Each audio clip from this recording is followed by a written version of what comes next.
Dalam pemungutan pajak, negara harus mendapatkan izin lebih dahulu dari rakyat, karena pemungutan pajak dapat dipaksakan dan tidak ada kontraprestasi secara langsung yang dapat ditunjuk.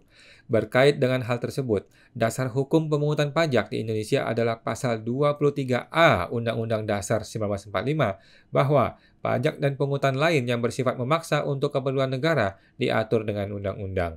Ketentuan ini merupakan dasar filosofi pemungutan pajak karena tidak ada perpindahan kekayaan tanpa persetujuan pemilik, dan ini menunjukkan bahwa masyarakat atau pemilik memberikan izin atas perpindahan sebagian kekayaannya kepada negara melalui proses pembuatan undang-undang di mana wakil rakyat memberi persetujuan. Bahkan di negara lain pun terdapat dalil pajak yang terkenal, yaitu kalau di Inggris, no taxation without representation. Kalau di Amerika, taxation without representation is robbery, artinya pajak tanpa adanya undang-undang adalah perampokan. Dalil tersebut dimaksudkan untuk menghindari anggapan bahwa negara itu sama dengan perampok karena perpindahan sebagian kekayaan rakyat atau pembayaran pajak tanpa izin pemilik atau rakyatnya. Halo teman-teman semua, luar biasa ya, kita sudah sampai di seri keempat mengenai dugaan perampokan pajak oleh oknum pajak, teman-teman ya. Kita masih bersama dengan Bapak Rinto dari PT Arion. Halo Pak Rinto, apa kabar Pak? Masih sehat? Ya, sehat Mas, semangat. Oke, luar biasa. Di Mhm, bulan puasa ini kita mhm. sambil berpuasa, kita juga informasikan edukasi kepada masyarakat luas yang mengenai dugaan perampokan pajak. Kemarin kita sudah spill dikit yang mengenai kali ini, seri keempat adalah mengenai dugaan SPHP diterbitkan melebihi batas waktu yang ditentukan dalam undang-undang. Oke, bagaimana tuh Pak detailnya Pak? Mungkin kalau Bapak boleh bisa di-sharing juga screen-nya. Oke, saya setting dulu.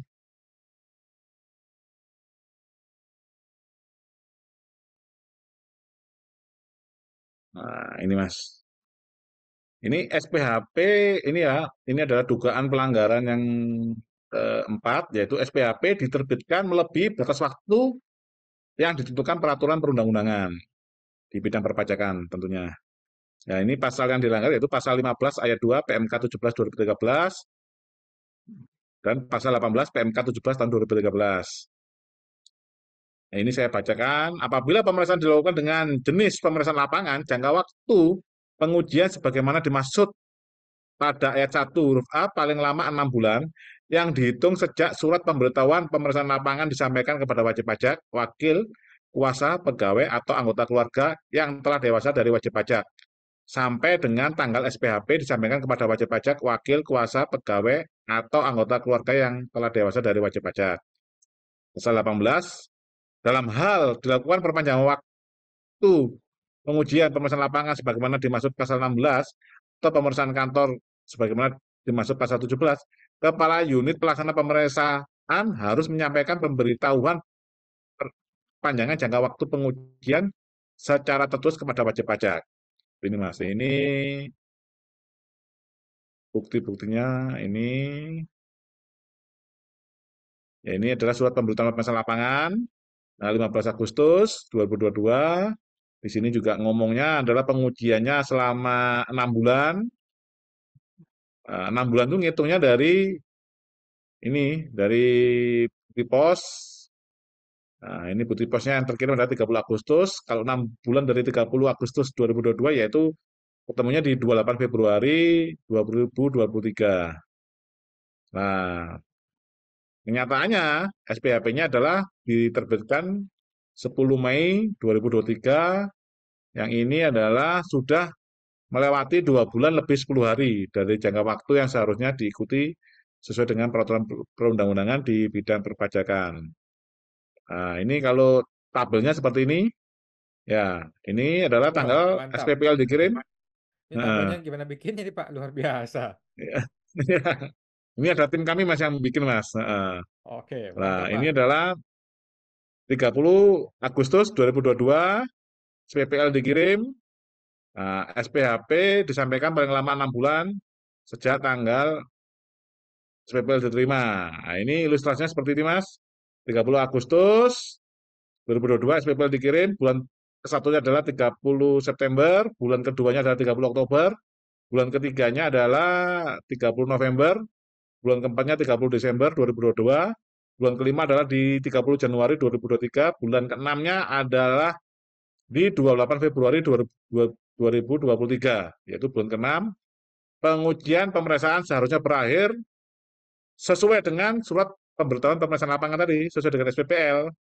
Nah, ini SPHP harusnya disampaikan. Nah, ternyata mereka menyampaikan SPHP adalah 10 Mei. Nah, ini adalah melewati 2 bulan 10 hari. Seperti itu, Mas. Jadi ini adalah pelanggaran keempat yang dilakukan oleh diduga oknum pemeriksa pajak. Seperti itu, Mas. Oke, luar biasa. Pak, boleh lihat lagi nggak? SPHP itu tadi yang tantangan siapa? Pak Agus lagi nggak? SPHP, saya lihat ini adalah SPHP. Nah, ini, Mas. SPHP tanggalnya adalah Kepala Bidang Pemeriksaan Penagihan Intelijen dan Penyidikan. Jadi di sini sudah bukan atas nama DJP lagi, bukan atas nama Kepala Kanwil, tetapi langsung dia sendiri. Betul, Mas. Kok bisa gitu ya? Awalnya atas nama Direktur Jenderal Pajak, kemudian berubah jadi atas nama Kepala Kanwil, sekarang dia sendiri tantangan nih. Betul, Mas. Pak Agus, Pak Agus. Tolong Pak Betul, Mas. Agus, kalau nonton video ini Pak, kita undang Pak Agus datang ke sini Pak. Boleh Pak Rinto ya kita undang ya Pak ya? Boleh, boleh, Mas. Boleh, Mas. Boleh, Oke, Mas. Pak Agus kan belum pernah hadir nih di pengadilan, supaya nggak Hmm. jadi fitnah Pak. Nah mungkin Bapak boleh hadir Pak di podcast kita juga. Tolong telepon saya, WA saya juga bisa. Bapak tahu WA saya kan? Nah, supaya Bapak bisa mengklarifikasi Pak Agus. Bapak ini posisinya apa? Mewakili diri sendiri atau mewakili Kepala Kanwil atau mewakili Direktur Jenderal Pajak? Yang mana yang benar Pak? Supaya nggak salah nih Pak Agus. Jangan sembarang bikin surat Pak. Nanti cacat, batal Pak pemeriksaannya Pak. Oke Pak, thank you Pak Agus ya. Nanti kalau Pak Agus bersedia boleh dihadirkan. Oke Pak, kita kembali ke materinya. Jadi SPHP ini kan menurut wajib pajak seharusnya terbit itu tadi timelinenya itu adalah Ini, kalaupun Mas. terbit maksimal 28 Februari. Tetapi ternyata Betul, terbitnya Mas. 10 Mei, jauh melebihi 28 Februari.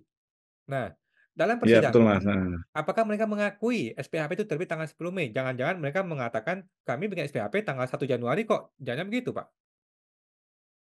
Oh, mengakui, Mas, karena dalam ini, Mas, ya, dalam tanggapan dari gugatan kita, itu kan mereka juga membuat timeline, Mas. Timelinenya mengakui, Mas, sesuai.